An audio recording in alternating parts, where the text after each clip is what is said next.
안녕하세요 여러분, 도쿄함유식입니다.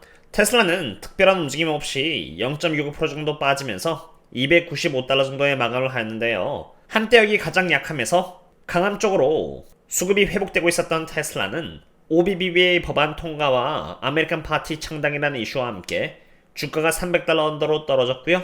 섹터별 수급 현황상 다시 여기 이렇게 가장 약함으로 갈 수 있는 애매한 상태를 앞두고 있습니다. 참고로 가장 강함일 때가 주가 흐름이 가장 좋을 때인데 그만큼 고점에 가까워진다는 것을 의미하고요. 여기 가장 약함일 때는 주가 흐름이 가장 안 좋고 약한 만큼 머지않아 바닥에 가까워진다는 것을 의미하는데 지금 테슬라는 딱 그 중간인 가장 약함과 여기 강함의 중간에 위치해 있는 상태이기 때문에 말 그대로 애매한 것입니다.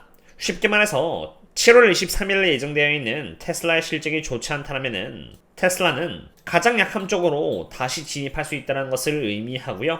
반대로 테슬라의 실적이 잘 나온다면은 여기 강함에서 강함 쪽으로 감에 따라서 좋은 주가름을 보여줄 수 있다는 의미이기도 합니다.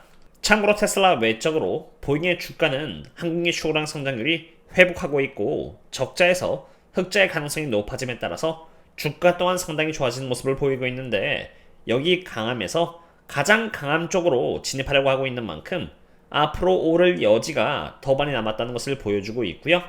테슬라 또한 보인과 같이 섹터별 수급 현황상 여기 위치적으로 가장 강함 쪽으로 갈 수 있는 날이 올 것이고요. 그럼 대응하기에 좋은 기회가 또 될 수 있기 때문에 계속 분석을 예상하고자 합니다. 우선 가장 먼저 테슬라가 특별한 움직임 없이 0.65% 정도의 하락으로 그치면서 295에 마감한 이유는 저희 멤버십분들께 어젯밤에 미리 공유드렸다시피 이번 주 금요일 옵션 만기를 기준으로 290에서 풀옵션이 지지선 역할을 하고 있었고 300달러에는 저항선 역할을 하고 있었기 때문입니다. 주가가 올라가려고 하면은 300달러 잡힌 이 콜옵션 갬마가 끌어당기는 역할을 하는 것이고요. 290달러 언더로 내려가면은 풋옵션 갬마가 다시 끌어올리는 역할을 하는 것인데요. 어제인 7월 9일을 기준으로 여기 7월 11일 옵션 만기일까지는 290에서 300달러라는 이 범위가 굳건히 유지가 되고 있었기 때문에 주가가 벗어나지 못하고 갇혀있는 것입니다.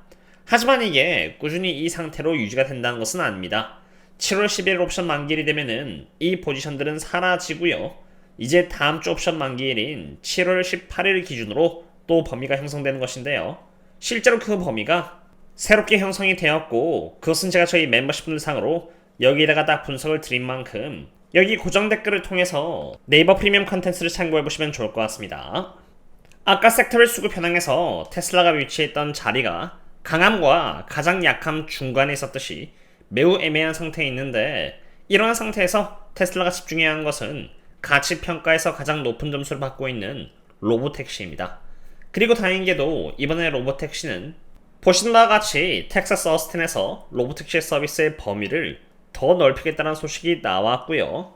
일론 머스크가 하면은 1, 2개월 이내에는 샌프란시스코까지 확장할 수 있을 것이다라고 이야기가 나온 상태입니다. 테슬라의 로보택시가 확장을 한다는 것은 다행인 소식인데 이 와중에 경쟁사인 웨이모의 계획까지 보지 않을 수가 없습니다. 왜냐하면 웨이모가 얼마나 빨리 확장을 해서 퍼스트 무버로서 입지를 다지냐에 따라서 또 테슬라에게 영향을 줄 수 있기 때문인데요. 이것은 웨이모가 특정 시장에 진출하기에 앞서서 테스트를 했던 기간과 실제로 로보택시 서비스를 제공하고 있는 기간을 보여주는 데이터로 피닉스에서 약 5년 동안 테스트를 했고 2020년부터 2025년까지 또 5년 동안 서비스를 런칭해 왔고요. 샌프란시스코에서도 약 4년 동안 테스트를 했다가 이제 약 2년에 걸쳐서 서비스를 제공하고 있는 상태입니다. 그리고 이제 로스앤젤레스에서는 약 3년 동안 테스트를 했다가 24년을 시작으로 마찬가지로 서비스를 런칭했고 어스틴에서는 약 2년 그리고 애틀란타에서는 1년 반 정도 테스트를 하고 확장을 해나가는 등 시간이 가면 갈수록 테스트라는 기간은 줄어들고 바로 서비스를 런칭하는 등 확장 속도가 굉장히 빨라지고 있는 상태입니다. 그리고 이제 이러한 도시에 더해서 머지않아 뉴욕과 필라델피아에서 서비스를 런칭할 계획이고요. 26년에는 마이애미와 워싱턴 DC에도 런칭할 계획이 있으며 27년까지는 약 10여 개의 도시에서 서비스를 런칭할 계획일 만큼 테슬라 또한 빠른 속도로 확장해 나갈 필요가 있는 것입니다.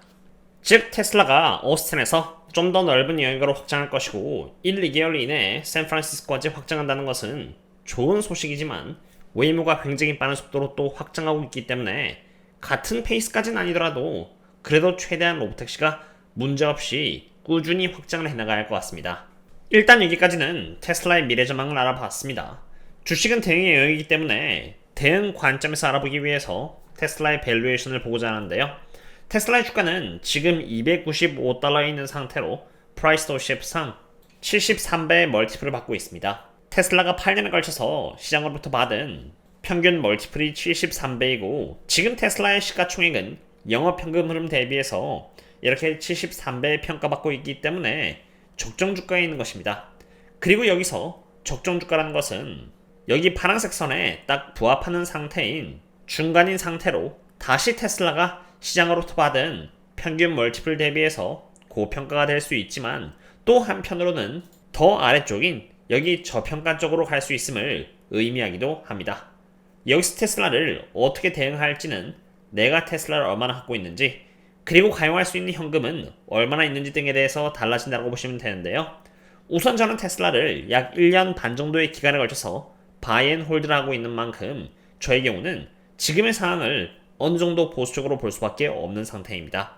테슬라가 지금 구현하고 있는 기술들이 미래와 연결되어 있는 기술이기 때문에 장기적으로 좋을 것이라고 생각이 되지만 단기적으로 적어도 2025년을 기준으로 여기 보신 바와 같이 성장률이 마이너스 1 정도로 좋지 않기 때문에 이 영역 속에서 주가가 저평가 영역까지 갈 것을 미리 대비해둬야 하기 때문입니다. 테슬라가 여기서 300달러를 넘어서 여기 갭을 채우고 올라간다라면은 바이앤홀딩을 해왔기 때문에 더할 나위 없겠습니다만 만약 300달러를 넘지 못한다라면은 주가는 270에서 278달러의 영역까지 내려갈 수 있게 됩니다. 그렇게 되면은 RSI는 30 정도가 될 것 같은데 7월 23일 또 테슬라의 실적이 어떻게 나오냐에 따라서 여기서 단기적인 움직임이 결정되기 때문에 지금은 정말 불확실성이 많다고 할 수 있는 것입니다. 우선 이미 바이앤홀드를 하고 있는 입장에서 적어도 제가 갖고자 하는 태도는 여기서 추가로 더 올라간다라고 해서 상승을 아까워하지 말자라는 것입니다. 주가가 올라간다라면은 바이앤홀드를 해왔기 때문에 시세 차익을 얻을 수 있다는 것에 대해서 만족을 해야지 조심하는 과정에서 더 많이 못 먹은 것에 대해서 아까워한다라면은 안 된다고 생각합니다.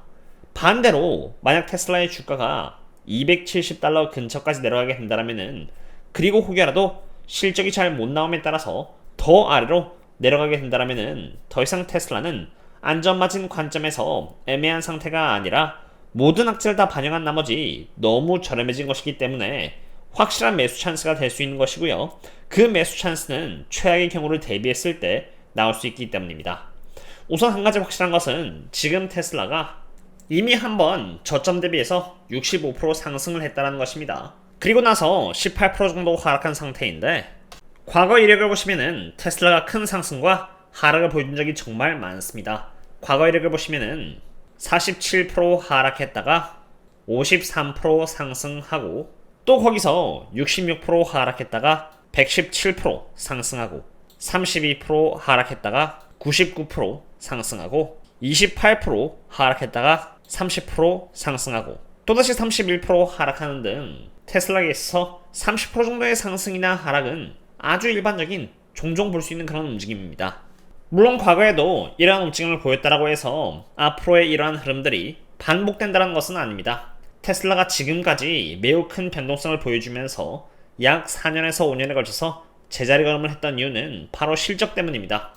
밸류에이션 지표에서도 성장률이 2017년부터 2021년까지는 57%에서 86%까지 엄청난 성장률을 보여줌에 따라서 주가가 우상향했다라면은 2022년을 시작으로 2025년까지 플러스 25%에서 마이너스 10%, 12%, 그리고 마이너스 11%등 성장률이 정체되었다는 것을 볼 수 있습니다. 즉 성장률이 올라가면은 주가는 올라가고 성장률이 정체가 되면은 주가는 정체한 기간 동안 변동성을 보여주면서 횡보하는 것입니다. 그러다가 2016년에 이러한 실적과 성장률을 보여준다면은 주가는 다시 또 우상향할 수 있게 되는 것입니다. 즉 장기 투자 입장에서 목표해야 하는 것은 결국 26년과 27년에 테슬라가 이러한 성장률을 보여줄 수 있느냐 마냐에 집중해야 합니다. 테슬라의 로보택시와 옵티머스 로봇이 이러한 성장률을 보여줄 수 있도록 해준다면은 주가는 올라갈 겁니다. 하지만 매 분기마다 실적 발표를 하고 실적 발표나 가이던스가 이러한 실적을 보여줄 가능성을 낮게끔 한다면은 내가 미래에 얻을 수 있는 수익 대비 리스크는 커지기 때문에 그것에 따라서 나의 포트폴리오 조정을 할 필요가 있는 것입니다. 물론 나의 평단가가 낮다면은 리스크에 적게 노출이 되기 때문에 주주로서 해야 하는 것은 계속 테슬라의 장기적 방향성은 문제가 없는지 확인을 하되 그와 동시에 노이스로 인해서 단기적으로 주가가 영향을 받았다고 판단이 될 때 대응을 해서 평단가를 낮춰나가는 등 최대한 내가 감당할 수 있는 투자를 하는 것이 제일 좋다고 생각이 됩니다. 바로 그런 이유에서 저는 하루도 빠짐없이 테슬라를 숙지하고 있는 것이고요. 혹이라도 함께하고 싶으시다면 고정 댓글을 통해서 여기 네이버 프리미엄 컨텐츠나 신사학계 및 텔레그램을 참고해주시면 좋을 것 같습니다. 오늘은 여기까지 하겠고요. 도움이 되시다면 구독과 좋아요 부탁드립니다. 그럼 다음에 또 만나요. See you later.